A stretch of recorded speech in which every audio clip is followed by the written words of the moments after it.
झारखंड आज मना रहा अपना 20वां स्थापना दिवस। प्रधानमंत्री नरेंद्र मोदी ने राज्य के लोगों को दी शुभकामनाएं। पीएम मोदी ने आदिवासी नेता और स्वतंत्रता सेनानी बिरसा मुंडा को उनकी जयंती पर नमन किया। भारतीय विदेश मंत्री एस जयशंकर ने चीन की दुखती रग पर रखा हाथ। अंतर्राष्ट्रीय कानून के पालन, क्षेत्रीय अखंडता और संप्रभुता के सम्मान के महत्व पर दिया जोर। दिल्ली में महामारी के बढ़ते मामलों को देखते हुए केंद्रीय गृह मंत्रालय ने बुलाई कोऑर्डिनेशन कमेटी की बैठक में दिल्ली के मुख्यमंत्री अरविंद केजरीवाल, केंद्रीय स्वास्थ्य मंत्री डॉक्टर हर्षवर्धन, केंद्रीय स्वास्थ्य सचिव, दिल्ली के उपराज्यपाल समेत कई वरिष्ठ अधिकारी होंगे शामिल। सरकार ले सकती है कोई बड़ा फैसला। पटना में बीजेपी विधायक दल की बैठक खत्म नहीं हुई, नेता के नाम पर चर्चा। सरकार गठन पर चर्चा करने के लिए बीजेपी केंद्रीय नेतृत्व ने पार्टी के वरिष्ठ नेता और डिप्टी सीएम रहे सुशील मोदी को दिल्ली बुलाया। और पटना में जेडीयू की बैठक में नीतीश चुने गए विधायक दल के नेता। नीतीश के मुख्यमंत्री बनने पर लगी मुहर, अब एनडीए की बैठक जारी। बिहार विधानसभा चुनाव में नतीजों से गदगद जूनियर ओवैसी। बिहार में 5 सीटें जीतने के बाद ओवैसी के भाई अकबरुद्दीन ओवैसी ने दिया बड़ा बयान। कहा, पूरे देश में झंडा लहराएगी एआईएमआईएम। आरजेडी नेता मनोज झा का नीतीश कुमार पर तंज। कहा, नीतीश कुमार का बहुमत कमजोर है, ज्यादा दिन नहीं रह सकेंगे मुख्यमंत्री। और उत्तर प्रदेश के मुख्यमंत्री योगी आदित्यनाथ आज केदारनाथ के करेंगे दर्शन के बाद करेंगे प्रवास। बाबा केदार के पूजन दर्शन पर बद्रीनाथ धाम के लिए होंगे रवाना। 16 नवंबर को बंद होंगे केदारनाथ के कपाट।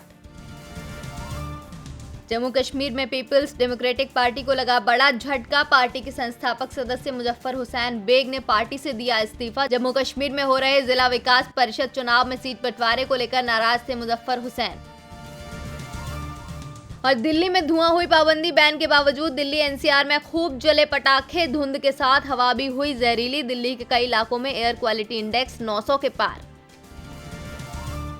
अमेरिका की राजधानी वॉशिंगटन डीसी में सड़कों पर उतरे डोनाल्ड ट्रंप के हजारों समर्थकों के साथ पुलिस और विरोधियों की हुई हिंसक झड़प। ट्रंप समर्थक मिलियन मागा मार्च में हिस्सा लेने पहुंचे थे वॉशिंगटन।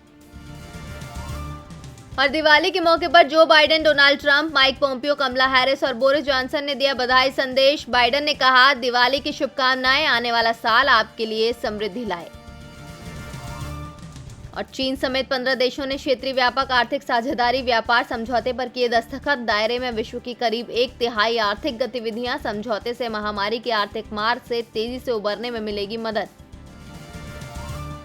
इजरायल में नेतन्याहू के इस्तीफे की मांग कर रहे प्रदर्शनकारी। भ्रष्टाचार के आरोपों को लेकर इस्तीफे की कर रहे मांग। इस दौरान पुलिस और प्रदर्शनकारियों के बीच हुई झड़प। पाकिस्तान की आई एक और चाल सामने। गिलगिट पाकिस्तान में आज करा रहा है चुनाव। भारत ने जताया कड़ा ऐतराज। कहा, चुनाव कराने का कोई अधिकार नहीं। भारतीय अर्थव्यवस्था को उम्मीद से ज्यादा तेजी से उबरने की संभावना। भारतीय रिजर्व बैंक अब छोड़ सकता है ब्याज दरों में नरमी के रुख। ऑक्सफोर्ड इकोनॉमिक्स की एक रिपोर्ट ने लगाया अनुमान। स्पाइस जेट ने 10,000 कार्गो उड़ानों का किया संचालन। मार्च में पूर्णबंदी लगने के बाद किया संचालित। इस दौरान 77,000 टन माल को गंतव्य तक पहुंचाया। बंगाली एक्टर सौमित्र चटर्जी का 85 साल की उम्र में निधन। सौमित्र चटर्जी के निधन से दुखी फैंस लंबे समय से चल रहे थे बीमार। प्रियंका चोपड़ा ने पति निक जोनस के साथ लंदन में मनाई दिवाली। शेयर की सेलिब्रेशन की खूबसूरत तस्वीर। फैंस को दी दिवाली की शुभकामनाएं।